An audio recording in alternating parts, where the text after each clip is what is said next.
안녕하세요, 여러분. 제가 드디어 여러분들의 사랑에 힘입어 구독자가 1000명이 넘었어요. 그래서 여러분들에게 기념차, 그동안에 제가 빨리빨리 그동안 쓴 영상이 있다 보니까 빨리 여러분들의 댓글에 대해서 바로 영상을 못 만들어 드리는 점도 좀 죄송하고 해서 오늘은 바로바로 댓글을 읽어가면서 여러분이 하신 질문에 대해서 바로 피드백을 드리는 시간을 가져볼게요.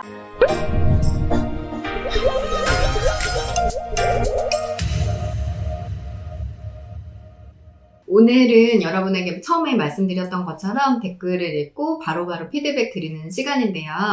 그러면 먼저 선생님, 저는 눈도 몰려있고 앞머리 안 해도 되고 눈을 떴을 때 점막도 잘 안 보이고 27살인데 화장할 때 막 채워본 적이 없어요. 눈도 짧아서 아이라인 그릴 때 눈 중간부터 꼬리까지 그리는데 반영구도 눈 앞머리는 안 그리고 중간부터 꼬리 살짝 이런 식으로 디자인이 가능한가요?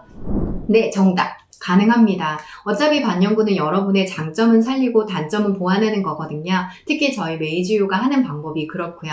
그렇기 때문에 만약에 눈을 떴을 때 굳이 앞머리 부분이 보이지 않고 속눈썹도 풍성하게 있다고 하시고 눈도 괜히 앞머리 아이라인을 함으로 인해서 여러분이 눈이 몰려 보이면 안 되겠죠? 그런 단점이 있을 땐 그 부분은 빼고 중간부터 끝까지 그리고 최대한 꼬리를 빼서 눈매가 길어 보이게끔 여러분이 원하시는 대로 하실 수 있으세요. 그렇게 디자인 하실 수 있어요. 그리고 또 두 번째, 직장인을 위한 주말반이나 위치는 어딘가요? 네, 저희는 신사동 가로수길에 위치하고 있고요. 그리고 직장인을 위한 토요일, 일요일 반이 있어요. 그런데 아쉽게도 지금 3, 4월은 마감이에요. 그런데 이제 중간중간에 좀 저희가 또 저 말고도 부원장님이나 저희가 같이 하는 클래스들이 있어서 중간에라도 들어올 수 있는 클래스나 저희가 원데이 세미나도 지금 준비하고 있거든요. 그렇게 해서 좀 시간이 없으실 때는 그렇게 들어서 수업 들으실 수 있고요. 그래도 직장인이신데도 이렇게 배움에 열정이 있으시다는 게 너무 진짜 감사하게 생각하고 있고 너무 고맙습니다. 진짜 열심히 하시는 이런 마음이 저희에게도 닿아서 저희도 또 주말반 더 특강이나 이런 원데이 세미나도 더 만들어 보려고 할게요. 지금 일단은 좀 마감이 되어 있는 상태예요. 연락은 주세요. 저희 학원이 아니더라도 다른 학원 들으신다 하더라도 저희가 지금 마감이 돼서 못 들으시더라도 저희가 정보 같은 거나 좀 안내해 드릴 수 있는 것들을 미리 조금 피드백이나 정보는 드려드릴게요. 어떤 게 궁금하신지 몰라서 제가 지금은 답은 못 드리겠네요. 두 번째도 해결! 혼자 신났어. 항상 좋은 가르침 감사드립니다. 혹시 질문해도 괜찮을까요? 착색 염료나 기피 문제로 색소 배합을 잘 못해요. 잘 못함에 있어서 오랫동안 붉거나 푸른색이 남을 수도 있는 건가요? 색소 배합을 잘 못해서 어른들의 푸른 눈썹은 대부분 니들의 흔적은 없이 머신이나 수시로 한 듯한데 색이 남아있을 경우도 많더라고요. 네, 맞아요. 잘못될 수 있어요. 저희가 만약에 색소 배합도 배합이지만 너무 푸른기가 우리가 다음 영상에 오늘 이거보다 더 앞에 나갔을지 모르겠어요. 최근에 찍었던 영상 중에 있는데요. 보정을 하는 과정에서 그 보정 밑바탕에 있는 색깔을 제대로 파악하지 못하고 많이 붉었던 게 아니고 조금 붉었던 거고 또 많이 붉었던 거 이게 진짜로 그거는 많이 해보셔야 알거든요. 그런데 우리가 그냥 단순하게 붉은색은 카키로 보정이야 그렇게만 판단하시고 그냥 카키 넣어버리고 만약에 그렇게 해서 색소를 그 비율을 잘못 조정해서 결과적으로 막 보라색, 짬뽕된 색이 나올 수가 있거든요. 짬뽕. 네, 배고픈 시간 먹고 싶네. 하여튼 그런 식으로 색소 배합을 잘못해서 나올 수가 있죠. 그리고 저번에도 나갔던 영상이죠. 색소 배합을 잘못함으로 인해서 나중에 그 입자 같은 거, 색소 같은 거 잘못 고르게 되면 입자 크기 제대로 관리 안 된 회사 같은 경우에는 잔색이 남을 수 있다는 것도 안내해 드렸고요. 그건 다양한 케이스들이 있는데 일단 여기까지 안내해 드릴게요. 해결됐나요? 모르시면 또 달려주세요. 또 이런 시간을 또 가질게요. 수지 기법으로 했을 때 잔흔이나 흉터가 남을 수 있나요? 이거는 말씀드릴게요. 수지는 여러분 저희도 클래스가 따로 있을 정도로 수지는 정말 잘하실 때 하셔야 돼요. 왜냐면 수지가 기계가 아니기 때문에 나의 힘 강약 조절에 의해서 정말 내가 정신 집중을 하지 않으면 깊이나 이런 것들이 다 다양하게 조절이 되죠. 그래서 그런 걸 이용해서 뒤쪽에 그라데이션을 진하게 넣기도 하고 앞쪽은 연하게 빼기도 하잖아요. 그러니까 온리 나의 영향인 거죠. 이렇게 엠보선을 우리가 어떠한 선을 그을 때 점점점을 이렇게 긋고 싶은데 점점점이 모여서 이런 선이 되는 거죠. 그런데 이게 그전에는 아날로그 머신은 피부를 이렇게 찢어가는 느낌이었어요. 내가 이 선을 그림자를 깔고 싶어도 좀 뭔가 이렇게 그 선을 벗어나는 느낌들 있죠. 그리고 뭔가 피부가 찢어져서 들어가니까 통증도 발생할 수 있고요. 그러니까 이런 게 답답하고 이런 문제점이 있다 보니까 그냥 내가 하나하나 일정한 간격과 그걸로 내 의지대로, 그러면 내가 찍는 거니까 얼마든지 기계의 이런 문제점을 해결하고자 수시가 나온 거죠. 그래서 입자 크기도 조절하고 바늘의 높낮이, 농도 그런 것도 조절하게 된 거죠. 근데 이게 시간이 참 많이 걸려요. 그래서 수지는 좀 더 비싸게 받기도 하고 기계로 분명히 10분, 20분 만에 끝낼 수 있는 것들을 하나하나 찍음으로 인해서 또 뭐 한 2, 30분, 10분 더 걸릴 수가 있으니까요. 그런데 예전에는 이렇게 문제점 때문에 우리가 다 찍는 수지가 더 예쁘고 좋았지만 지금은 아니에요. 얼마든지 아날로그에서 디지털로 바뀌면서 타공하는 NPM이 속도도 고르게 나올 수 있고 타공하는 입자 크기도 동그라미 입자 크기도 내가 일정하게 내가 조절하는 것보다 기계가 훨씬 더 고르고 정교하게 조절할 수가 있어요.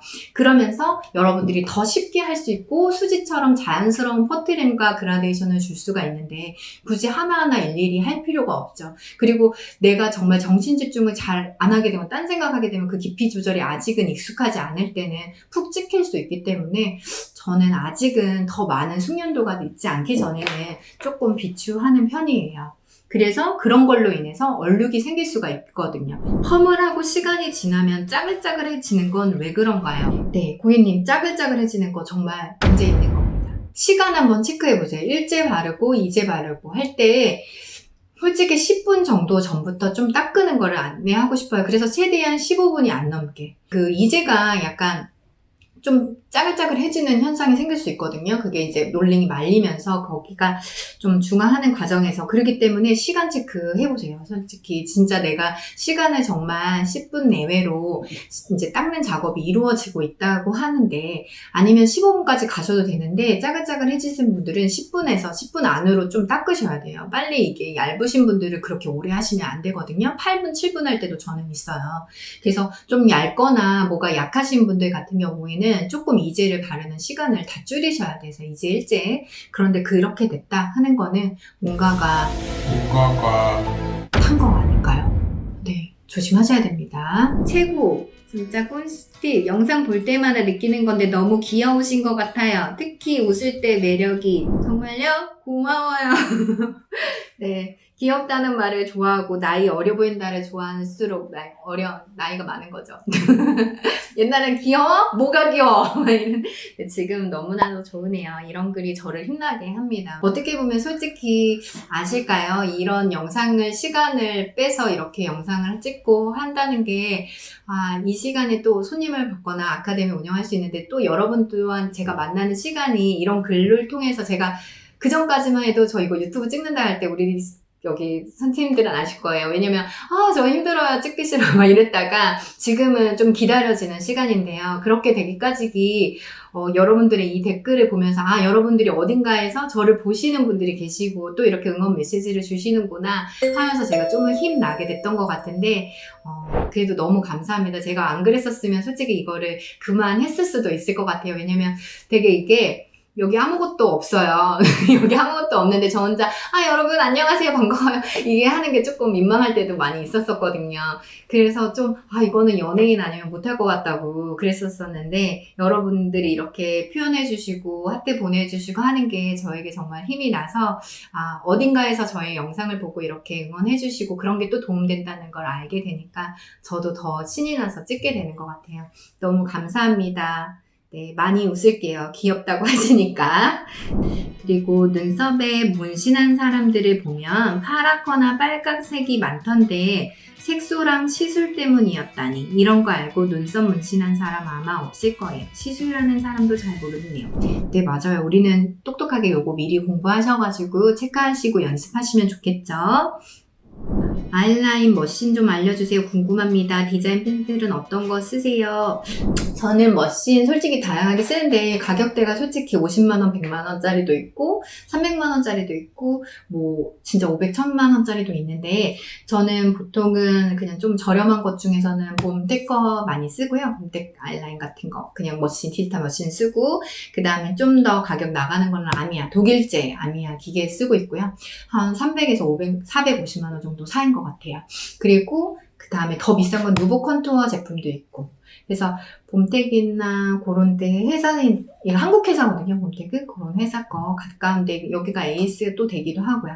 그리고 독일 머신을 좀 좋은 거 쓰고 싶다 하시는 분들은 아미아 머신 같은 거 사용하시면 좋겠죠. 그렇게 제가 추천해 드릴게요. 그냥 보통 50만 원에서부터 요즘에는 한 300, 400 안에 드는 것 같아요. 근데 그 중에서 여러분들이 기계도 기계지만 니들 가격도 조금 신경 쓰셔야 돼요. 왜냐면 기계는 저렴한데 니들 가격이 너무 비싸버리면 어떻게 보면 소모품으로 써야 될 거 매일 진짜 평생 써야 될 게 니들 가격이거든요. 그런데 니들 가격도 좀 저렴하게 공급받을 수 있는 제품을 쓰셔야 계속 일회용으로 그냥 쓰시고 연습도 많이 하실 수가 있고 바로바로 버릴 수 있으니까 그런 점에서 그러니까 공판에도 연습하실 때도 바로바로 쓰고 버릴 수 있게끔 니들 가격도 같이 신경 써야 되고 그리고 이런 NPM 그거 타공하는 거나 그런 것도 일정하게 파워를 낼 수 있는 것들을 잘 보셔야 되는데 일단 나중에 기계는 나중에 기계만 갖고 한번 테스트하는 거 한번 보여드릴게요. 영상 통해서. 그래서 저렴한 한국 기계부터 뭐 정말 비싼 기계까지 해서 그렇게 얼마나 많은 차이점이 있고 어떻게 다른지에 대해서 한번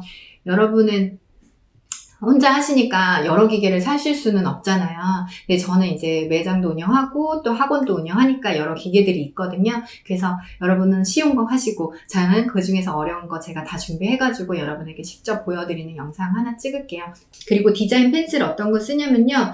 뭐 일단 워터프루프나 뭐 붓펜 같은 거 쓰셔도 되고요. 어차피 디자인 그리시는 거니까 화장품 쓰셔도 되는데 저는 그냥 이거가 어디 제품인지 모르겠어요. 재료상에 그냥 받은 거고 얘가 좀 이렇게 잘 나와요. 지금은 아침 이게 좀 시술을 많이 해서 자 나오는데 얘를 좀 뾰족하게 깎아가지고 좀 잘 그려져요. 네, 이렇게 잘 그려져요. 그래가지고 얘가 그냥 쭉쭉 그어도 잘 그려져서 저는 얘를 써요. 얘를 뾰족하게, 아주 뾰족하게 깎으셔야 됩니다. 그래야 라인을 좀 잡기가 좋아요. 꼬리 같은 거 미리 디자인 그리시고 하셔야 돼요.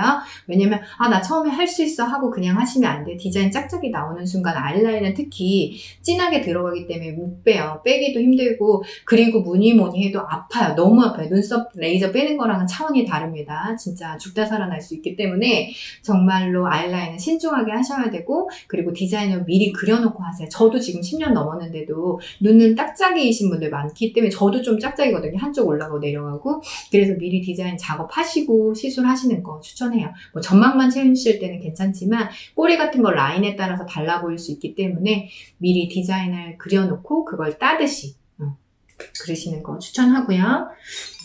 연필 이렇게 또 이거는 에보니 펜슬인데요. 그래서 얘를 좀 이렇게 얇고 납작하게 깎는 형태로 깎으셔야 되고 지금은 아침에 좀 많이 써가지고 좀 무뎌졌는데 이런 형태로 깎으셔서 눈썹 디자인을 하거나 공간을 채우실 때 쓰고요.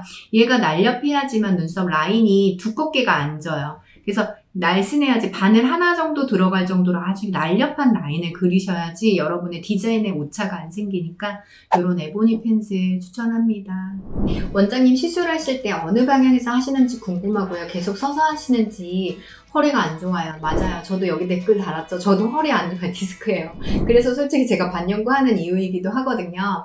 저는 조금 힘든 일 조금 잘 힘들어 해가지고 하여튼 저는 보통은 고객님을 이렇게 눕혔을 때 제가 고객님의 오른쪽에 있는 것 같아요. 제가 오른쪽 방향에서 시술을 하고 그런데 이제 앞머리, 눈썹 결이나 이런 거 잡을 때는 위에서 시술해요. 그래야 대칭은 조금 같이 볼 수가 있어가지고 이쪽에서 보면 이쪽이 꺾여져 보이니까 그래서 위에서 앞머리 볼 때는 위에서 시술하고 또 이쪽 시술할 때는 왼쪽에서 할 때도 있지만 보통 그냥 이쪽에서 끌어서 시술하거든요. 피부를 최대한 당겨서 몸이 이렇게 설명해 드릴게요. 고객님이 너무 나랑 여기 할 때는 괜찮은데 이쪽 할 때가 너무 멋이면 제가 이렇게 딸려가게 되잖아요. 그러면 각도가 안 나옵니다, 여러분들. 최대한 고객님 좀 불편하시더라도 최대한 저 있는 쪽으로 바짝 당기셔야 돼요. 바짝 당겨서 시술하시고, 만약에 이게 불편하면 위쪽에서 시술하시던가 아니면 왼쪽으로 여러분들이 움직이셔야겠죠. 그런데 가죽판 연습할 적에 만약에 예를 들어서 가죽판이나 고무판 연습하실 적에 여러분들 그냥 막 얘를 이렇게 돌려가면서 시술하시는 분들이 있어요. 그렇게 만약에 습관을 들이시면 고객님이 그렇게 움직이시는 게 아니죠. 막 이렇게 얘가 막 돌아가면서 하지 않죠. 보통은 이쪽에서 이런 쪽. 그러니까 가죽판 연습할 때도 이렇게 정면으로 두고 연습은 하지 않거든요. 이렇게 할 수가 없기 때문에 시술할 때도 보통은 왼쪽으로 두거나 아니면 이렇게 오른쪽, 내가 고객님이 오른쪽에 있어야 되겠죠. 그리고 이 위에서 연습하거나 이렇게 디자인을 할 때도 그렇게 연습하세요. 그냥 실제로 책상에다 두고 이렇게 그냥 눕혀서 이렇게 그리시지 말고, 이게 이해되시나요? 정면으로 두고 내가 시술하는 방향, 내가 나중에 샵을 운영했을 때 시술을 어떻게 할 건지 그걸 보고 연습하시는 걸 추천할게요. 왁싱도 알려주신다고 하셨는데 찾아보니까 창업하려면 왁싱하기 위해 피부 국가 자격증을 따야 한다고 하더라고요. 만약에 메이즈에서 왁싱을 배워도 꼭 자격증을 따야 하나요? 그리고 속눈썹도 메이크업도 국가 자격증을 따야 한다고 들었는데 꼭 따야 창업을 할 수 있는 건가요? 라고 댓글을 달아주셨는데요. 네, 맞아요. 피부 국가 자격증을 따야 합니다가 정답이고요. 왜냐면 원래 왁싱이라고 하는 거는 예전에는 피부 안에 들어가 있었고 지금도 피부 안에 들어와 있어요. 그래서 원래 미용인은 미용 자격증이 있어야 되는 국가 근린생활 시설에서만 할 수 있습니다. 그래서 자격증을 꼭 따셔야 되고 그래야지만 창업을 할 수 있고, 메이지유에서도 원래 창업반이 있고요. 국가 자격증만 따로 배우는 반이 있어요. 솔직히 국가 자격증에 있는 왁싱만 배워서는 창업하실 수가 없어요. 왜냐면 실제로 뜯는 거나 이런 거 다양하거든요. 피부 타입. 그런데 자격증용은 진짜 딱 말 그대로 자격증용이라 정말 실제 창업하는 데는 그렇게 많은 이점은 없어요. 그래서 자격증만 따고는 왁싱 창업은 어려운 건 사실이고요. 두 가지를 같이 따셔야 되고, 저희도 창업반 배우고 나면 그 자격증 없는 친구들, 보통은 창업반 배우러 오는 친구들이 자격증이 보통은 헤어든 그 헤어가 옛날에는 통합이었거든요. 그 피부랑 메이크업, 네일아트 다 들어가 있었는데 그런 자격증이 있으신 분들이나 피부 자격증 있으신 분들이 보통은 오죠. 그러면 빠른 창업이 가능하니까. 근데 그 중에는 없으신 분들은 먼저 창업 코스 배우시고 나서 자격증만 이론은 본인 스스로 하시고 필기 같은 거 저희가 준비하셔가지고 따로 이렇게 한 달 만에 공부하셔서 따는 커리큘럼이 따로 있으세요. 그렇게 안내해드릴게요. 선생님, M자 이마인데요. M자 머리카락도 없어도 자연스러운가요? 헤어라인이 시간이 지나도 머리카락이 빠지지는 않나요? 라고 댓글 달았는데, 제가 여기에 대한 답을 드린다면 먼저 첫 번째, 머리카락이 없어도 자연스러운가요? 네, 자연스럽게 할 수 있어요. 그리고 그 다음에 헤어라인 시술이 시간이 지나간 곳에, 헤어라인 시술 지나간 곳에 머리카락이 빠지지는 않나요? 네, 요거 안 빠집니다. 더 날 수도 있어요. 제가 요거에 대한 답을 조금 더 구체적으로 드릴게요. 어차피 머리카락이 많아서 하시는 분들도 있지만 일단은 머리카락이 없어서 오시는 분들이 많아요. 그리고 이마가 넓으실 때는 우리가 엠보선을 넣어서, 엠보선은 하나의 선, 머리카락의 느낌이 나게끔 하는 걸 엠보라고 하거든요. 그래서 선을 엠보로 표현하고, 요런데 머리 잔털이 있는 부분은 공간이 좀 비어 보이는 거니까 그런 데는 그라데이션을 넣고, 그런 식으로 두 가지를 콤보로 해가지고 머리카락이 없는 면도 있어 보이게끔 할 수 있죠. 그래서 이마도 줄일 수도 있고, 아니면은 머리카락이 전반적으로 이런데 머리카락이 내 거가 조금 몇 가닥이 있다 하면 공간만 채워서도 머리카락이 있는 풍성한 느낌을 줄 수 있고요. 없어도 충분히 할 수 있어요. 그런데 너무 앞으로 없는 부분까지는 올 수 없죠. 이게 다 비율에 맞춰서 해야 됩니다. 그리고 헤어라인 시술한 지나간 곳에, 헤어라인 시술, 반영구 시술이죠. 머리카락이 빠지지는 않나요? 라고 했는데 정답은 아니에요. 더 날 수 있어요. 더 좋은 점이죠. 우리가 피부관리실이나 아니면 두피관리실에 가면 MTS 시술이라는 게 따로 있어요. 그래서 피부에 이런 데를 긁어서 살짝 미세 상처를 내서 거기에 재생 앰플을 넣고 모발이 더 튼튼해지고 나게끔 하는 관리 방법인데요. 실제 하고 있는데 저희가 하는 그 기계 작업들이 피부 깊이, 저희가 항상 저희 메이지유 방송 나갈 때마다 했던 게 피부 깊지 않아요. 표피에 기저층만 시술해야 돼요. 피 나게 하면 안 돼요. 매일같이 강조했던 부분이 때문이잖아요. 그렇게 시술하신다면 모근에 손상도 안 줄 뿐더러 그리고 재생세포가 올라오니까 더 모근이 더 튼튼해지겠죠. 그리고 가끔씩 앰플 같은 거 머리카락 나게 하는 앰플도 이렇게 발라주는 그 기능도 있거든요. 조금 더 추가 돈 받아가지고 그래서 두피관리실에서 하는 그 기능을 같이 하니까 그렇게 해서 머리카락이 더 튼튼해지게끔 효과도 줄 수 있어요. 그러니까 더 이점이죠. 너무 사랑스럽네요. 고마워요. 근데 저 같은 사람에겐 500이란 금액이 어마어마한데 거기서 배우고 수업이 끝나면 바로 창업을 할 수 있나요? 생계 유지용이라 돈을 벌어야 돼서요. 네, 맞죠. 솔직히 창업을 하는 게 이 돈이 반영구가 솔직히 본인한테도 솔직히 하기가 어려워요. 왜냐면 각도나 텐션이 안 나오기 때문에 누구를 내가 해줄 때야말로 진정한 빛을 발하게 되는 거죠. 누굴가를 해줘야 되는데 저는 여기다가 먼저 창업할 수는 있어요. 네, 창업할 수 있어요. 2달 만에 저희가 가장 빨리 창업한 친구 2달 지나고 나서 바로 창업한 친구 있었어요. 그런데 정말 열심히 했었어요. 그 친구가 연습한 양을 제가 나중에 한번 보여드려 볼게요. 저희가 보통은 학원 치고는 많이 연습을 시켜요. 저희가 졸업할 때까지 가죽판 100장이 안 나와요. 이렇게 딱 10cm 재거든요. 그러니까 1mm씩 해서 그랬을 때 그 100장이 안 나오면 졸업을 못해요. 수료증이 안 나갑니다. 그러면은 그 100장이라고 하는 눈썹을 10개만 그려도 1000개의 눈썹을 연습했다는 거죠. 그러면은 실제로 3년 이상 하신 분들보다 더 많이 연습하셨을 거예요. 저는 여러분이 정말 이런 좀 간절한 각오가 있으신 분이라면 충분히 하실 수 있어요. 그리고 저도 벌고 있는 사람이 바로 앞에 있잖아요. 여러분에게 좋은 멘토가 돼서 알려드리고 도움을 드릴 수 있죠. 그리고 좀 간절함이 있으신 분들이 더 많이 열심히 연습하시는 것 같더라고요. 큰 돈이잖아요. 제가 질문 드리고 싶은 건 얼마만큼 연습하실 건데요. 진짜 연습한 만큼 결과는 나올 거라고 봅니다. 입술 세로 시술 동영상이 알고 싶어요 라고 하셨는데 네, 이거 준비하겠습니다. 보통은 가로 시술이 솔직히 너무 쉬우니까 하게 되는데 이 가로로 하게 되면 진짜 주름 생겨요. 입술 주름이 이렇게 되잖아요. 근데 쪼그라진다고 해야 될까 입술이? 쪼그라지는 현상이 진짜 생겨요. 여러분들 경험하실 건데 그날 당시에는 시술이 하기는 편하죠. 시술자 입장에서는 가로가 확실히 편해요. 만약에 근데 그게 어려우시면 사선이라도 하세요. 사선 이런 데가 왜 어려워요? 이렇게 툴툴 털리거든요. 이건 텐션 잡기도 힘들어요. 이렇게 잡히니까 그러면은 이렇게 잡아야 되는데 그러면은 이 핸드피스를 잡고 하기가 안 좋죠. 그래서 어려워요. 그러면 사선이라도 하세요. 사선이랑 셔트로 이거 배웠죠? 이렇게 서클 하는 거 그거라도 가로주름은 절대 하지 않고 시술하시는 거를 원해요. 왜냐면 이거가 솔직히 입술 결과가 한 1, 2년 있다 나오잖아요. 반영구는 직후에 빨리 내가 빨개진 게 보여야 되니까 그 뒤에 임상 결과는 생각 않고 하시는 거예요. 하기에는 시술자 입장에서는 가로가 좋긴 하지만 우리 풍선 있죠. 풍선 불었다가 딱 쪼그라지는 것처럼 가로로 하게 되면 뭔가 우들우들하면서 입술이 쪼그라지는 그 현상이 있어요. 그게 생깁니다, 진짜. 그리고 꼼꼼하게 시술 안 하게 되면 각질이 다 띄엄띄엄 일어나고요. 엠보 한 다음에 머신 기계로 하나요? 라고 했는데 콤보 기계 시술인 것 같아요. 이분 헤어라인 하신 거에 댓글 달았는데 엠보 한 다음에 사이사이 공간 채울 거면 머신으로 하셔도 되고요. 헤어 할 때 같은 경우에는 저는 먼저 그라데이션 잡고 중간중간 앞머리 좀 표현할 때만 엠보를 하고 있어요. 그래서 순서는 계속 좀 바뀌는 것 같아요. 그래서 어떤 게 딱 정답이다는 없었어요. 근데 만약에 엠보를 하고 막 내가 여기를 막 기계 머신을 긁게 되면 엠보 선이 어떻게 되죠?